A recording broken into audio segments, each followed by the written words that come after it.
Hello guys, this is Jerangi Smithya. Welcome to 269th video. இந்த வீடியோவில் நம்ம என்ன பார்க்க போகிறோம்னா, திருக்குறள் இருக்கிற அதிகார நம்பர் 27 தவமில் இருக்கிற குறள் நம்பர் 9 பார்க்க போகிறோம். குறள்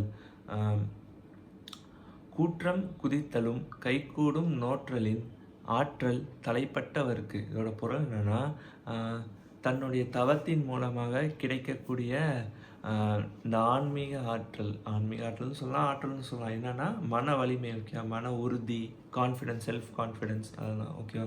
அது வந்து முழுமையாக யாருக்கு கிடைச்சிருக்கோ அவங்களுக்கு இந்த யமன் இருக்கார்ல, மற்ற பிற உயிர்கள்லாம் வாங்குறவங்க. ஸோ அவங்கள எதிர்த்து வெல்றது கூட இவங்களால முடியும். யார் அந்த தவத்தோட சுய கட்டுப்பாடு,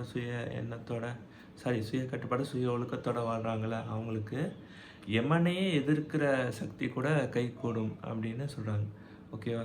ஸோ நம்ம எப்பயுமே சுய கட்டுப்பாட்டோட, சுய ஒழுக்கத்தோட, நல்ல எண்ணத்தோட, நேர்மையான சிந்தனையோட இருக்கணும். அதுதான் நம்ம லைஃப் லாங் ஹெல்ப் பண்ணும் அப்படின்னு திருவள்ளுவர் சொல்கிறார். நன்றி.